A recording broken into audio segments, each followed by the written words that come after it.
Welcome back dito sa aking channel. Ito po yung natanggap kong regalo ngayong Mid-Autumn Festival. Binigay po ng lola. Kasi po may pa-dinner po ako kagabi. Pumunta po sila dito. Yan po yung binigay niya. Ito po yung may mooncake po. At saka ito wafer. At saka may pa-red packet po siya. Hindi ko po alam kung magkano yan. Titingnan po natin mamaya. Surprise kung magkano, pero ang alam ko po, hindi naman po siya namimigay ng madami kasi wala naman na po silang trabaho, yung na lang po, pension na lang po, at saka yung natatanggap nila sa government kasi matatanda na po silang dalawa.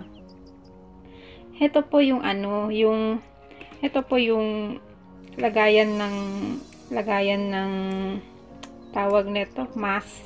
Pag tinatanggal mo po yung mask, tapos ginagamit mo ulit, parang yung madali mo lang siyang ginamit, tapos parang kumain ka lang sa restaurant, pwede mo po siyang ilagay dito. Yan po, binigay po niya yan. Tapos syempre nagpapasalamat din ako kahit papano nabigyan po niya ako, naalala pa rin po niya ako. Sabi po niya kasi yung binigay niyang red packet, ganun daw po talaga pag pumupunta sila sa bahay, tapos kumakain sila ng buong pamilya. Yan po, parang nagpapasalamat din po siya. Kasi nahainan ko din po sila ng medyo masarap na pagkain. Nagustuhan po nila yung mga luto ko kagabi. Kaya nagpapasalamat din po ako kasi na-appreciate po nila yung, kahit nakikita po nila yung pagod ko, yung tapos pinuri naman po nila ako, kaya medyo tanggal na rin po yung pagod ko.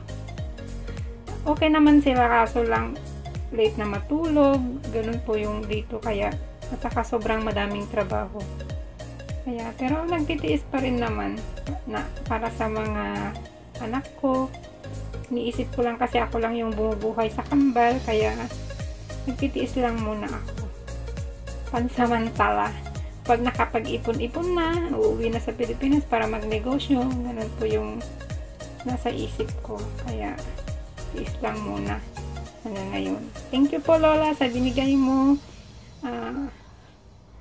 May kakainin na naman po ako. At saka itong red packet. Titingnan po natin. At saka po yan, mooncake po yan. Yung round mooncake. Binigay din po niya yan. Yan na po, bubuksan na po natin kung ano ang laman, kung magkano ang laman. Yan na po. Lang. Pasensya na po kayo sa kamay ko. Sobrang madami ng ugat. Kakatrabaho. Ayan. Ano kayang laman? Magkano kayang laman? Tan-tararan! Magkano kaya? Parang wala.